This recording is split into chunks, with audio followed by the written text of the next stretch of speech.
स्वागत है आप सभी विद्यार्थियों का Lakshmi study centre YouTube channel पर। और आज का यह वीडियो कक्षा 10 के सभी छात्रों के लिए महत्वपूर्ण होगा, क्योंकि इस वीडियो के द्वारा हम आपके साथ साझा करेंगे सूरदास जी का जो पद शीर्षक पाठ है। और इस पद शीर्षक पाठ का जो पहला पद्यांश है, चरण कमल बंदो हरिराई, जाकी कृपा पंगु गिरि लांघै, अंधे को सब कुछ दर्शाई, बहिरो सुनै गूंग पुनि बोले, रंक चले सिर छत्र धराई, सूरदास स्वामी करुणा में, बार बार बंदो तेहि पाई। इस पद्यांश का आप संदर्भ कैसे लिखेंगे और साथ ही इसकी सरल व्याख्या कैसे लिखेंगे, काव्यगत सौंदर्य कैसे लिखेंगे, इस वीडियो के द्वारा हम आपको बिल्कुल आसान तरीके से बताने वाले हैं। और यह पद्यांश बोर्ड परीक्षा 2012, 2015, 2017 और 2019 की बोर्ड परीक्षा में आ चुका है,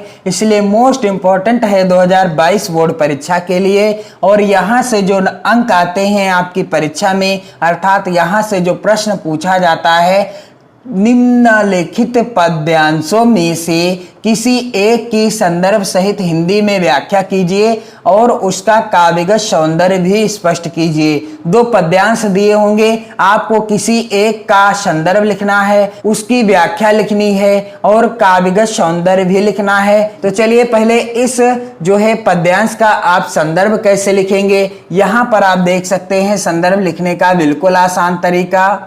सबसे पहले आपको पद्यांश के प्रथम यानी पहले के शब्दों को इस तरीके से लिख लेना है, चरण कमल, और अंतिम के शब्दों को इस तरीके से लिख लेना है, तेहि पाई। और यह आप लिखेंगे ब्लैक पेन से, रेड पेन से आपको नहीं लिखना है, ब्लैक पेन से लिखना है। फिर इस पद्यांश का संदर्भ क्या हो जाएगा, इस तरीके से आपको ब्लैक पेन से हेडिंग डालनी है, संदर्भ। प्रस्तुत पद्यांश हमारी पाठ्य पुस्तक हिंदी के काव्य खंड में संकलित पद शीर्षक से उद्धृत है, जिसके रचयिता कौन है, सूरदास जी हैं। प्रस्तुत जो पद्यांश है हमारी पाठ्य पुस्तक हिंदी के काव्य खंड में संकलित पद शीर्षक से उद्धृत है, जिसके रचयिता कौन है, सूरदास जी हैं। आप ध्यान देंगे संदर्भ लिखते समय कि प्रस्तुत पद्यांश हमारी पाठ्य पुस्तक हिंदी आपको ब्लैक पेन से लिखना है, रेड पेन से नहीं लिखना है कुछ भी, आप ब्लैक और ब्लू पेन का ही इस्तेमाल करेंगे।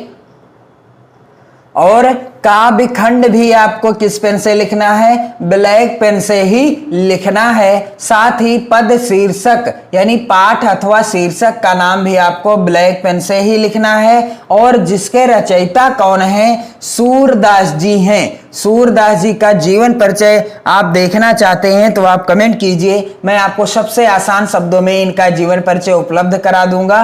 और साथ ही आपको क्या करना है कि सूरदास जी यानी सूरदास जी का नाम यानी रचयिता का नाम भी आपको ब्लैक पेन से ही लिखना है। तो कुछ इस तरीके से आप इस दिए गए पद्यांश का सरल संदर्भ लिख सकते हैं। प्रस्तुत पद्यांश हमारी पाठ्य पुस्तक हिंदी के काव्य खंड में संकलित पद शीर्षक से उद्धृत है, जिसके रचयिता कौन है, सूरदास जी हैं। तो अब मैं आपको बता दूं इसकी सरल व्याख्या क्या हो जाएगी और व्याख्या के साथ साथ इसका जो है काव्यगत सौंदर्य क्या हो जाएगा। तो पहले आपको मैं जानकारी दे दूं बिल्कुल आसान व्याख्या की।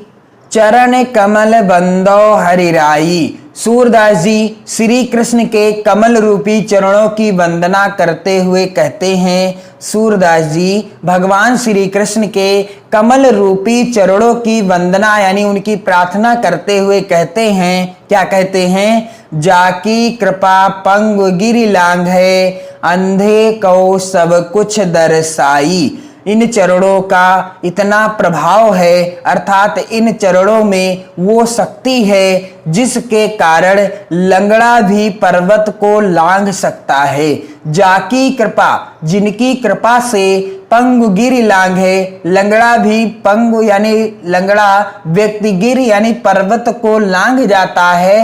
अंधे को सब कुछ दर्शाई, और जो अंधा व्यक्ति होता है वह सब कुछ देखने लगता है यदि भगवान श्री कृष्ण के कमल रूपी चरणों की कृपा अंधे पर हो जाती है तो उसे सब कुछ दिखाई देता है, और यदि लंगड़े पर हो जाती है तो वह पर्वत को भी लांघ सकता है। और बहिरो सुने गूंग पुनि बोले, रंक चले सिर छत्र धराई। और बहरा मनुष्य सुनने लगता है तथा इन चरणों की कृपा से गूंगा व्यक्ति पुनः बोलने लगता है। गूंग पुनि बोले और रंक चले सिर छत्र धराई। और यदि इन चरणों की कृपा किसी कंगाल मनुष्य पर हो जाती है तो वह राजाओं की भांति सिर पर छत्र धारण करके चलने लगता है। अर्थात कंगाल भी क्या बन जाता है? राजा बन जाता है। रंक चले सिर छत्र धराई, सूरदास स्वामी करुणा में बार बार बंदो तेहि पाई। सूरदास जी कहते हैं कि ऐसे दयालु प्रभु श्री कृष्ण के चरणों की मैं बार बार वंदना करता हूं। क्यों? क्योंकि इन चरणों की कृपा से पंगु यानी लंगड़ा व्यक्ति पर्वत को लांघ जाता है, अंधा व्यक्ति सब कुछ देख सकता है, बहिरा व्यक्ति सुन सकता है, गूंगा व्यक्ति पुनः बोलने लग सकता है, और रंक यानी भिखारी व्यक्ति राजाओं की भांति सिर पर छत्र धारण करके चलने लग सकता है। इसलिए मैं इन कमल रूपी चरणों की बार बार वंदना करता हूं। तो इसकी व्याख्या आपको लिखना कैसे है? चरण कमल बंदो हरिराई। तो इस तरीके से आपको हेडिंग डालना है व्याख्या। सूरदास जी श्री कृष्ण के कमल रूपी चरणों की वंदना करते हुए कहते हैं, क्या कहते हैं? कि चरण कमल बंदो हरिराई, जाकी कृपा पंगु गिरि लांघ है, अंधे को सब कुछ दर्शाई। क्या कहते हैं सूरदास जी? कि इन चरणों में वह शक्ति है, इन चरणों में वह शक्ति है कि लंगड़ा पर्वत को लांघ सकता है। यदि इन चरणों की कृपा किसी लंगड़े व्यक्ति पर हो जाए तो वह पर्वत को लांघ सकता है। अंधा सब कुछ देखने लगता है, और अंधा व्यक्ति सब कुछ देखने लगता है। और क्या होता है?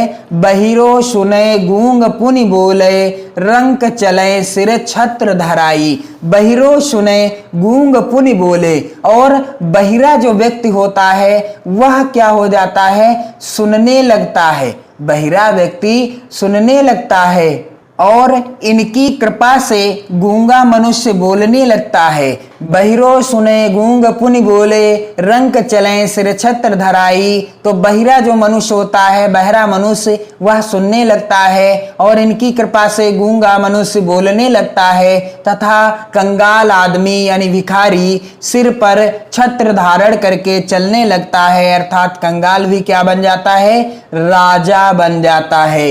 इन चरणों की कृपा से लंगड़ा व्यक्ति पर्वत को लांघ सकता है, अंधा मनुष्य सब कुछ देख सकता है, और बहरा मनुष्य सुनने लग सकता है, साथ ही गूंगा मनुष्य बोलने लग सकता है, और जो कंगाल मनुष्य है वह राजाओं की तरह सिर पर छत्र धारण करके चलने लगता है। इतना प्रभाव है भगवान श्री कृष्ण के इन चरणों में। और आगे क्या कहते हैं कि सूरदास स्वामी करुणा में बार बार बंदो तेहि पाई। सूरदास जी कहते हैं कि ऐसे दयालु प्रभु श्री कृष्ण के चरणों की मैं बार बार वंदना करता हूं। तो इसका काव्यगत सौंदर्य कैसे लिखा जाएगा? तो काव्यगत सौंदर्य आपको ब्लैक पेन से हेडिंग डालना है, और यहाँ पर सगुण भक्ति की उपासना की गई है। यहाँ पर भगवान श्री कृष्ण की उपासना सूरदास जी ने की है, और सगुण ढंग से की है, इसलिए सगुण भक्ति की उपासना की गई है।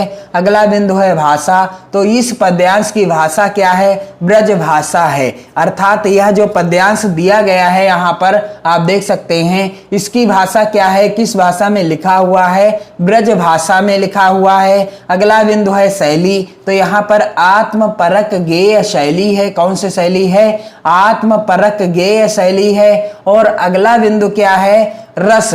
तो यहाँ पर कौन सा रस है, भक्ति रस है। और अगला बिंदु है छंद, तो यह छंद कैसा छंद है, गेय पद है, यानी इसे आप गा भी सकते हैं। और अगला बिंदु है अलंकार, तो यहाँ पर रूपक अलंकार है। कौन सा अलंकार है, रूपक अलंकार है। तो कुछ इस तरीके से आप इस पद्यांश का संदर्भ, व्याख्या और काव्यगत सौंदर्य लिख लेंगे बोर्ड परीक्षा में भी और अपनी नोट्स में भी, और आप यहाँ से 6 नंबर पक्के कर लेंगे जब आप इसी तरीके से इस दिए गए पद्यांश का संदर्भ, व्याख्या और काव्यगत सौंदर्य लिखेंगे।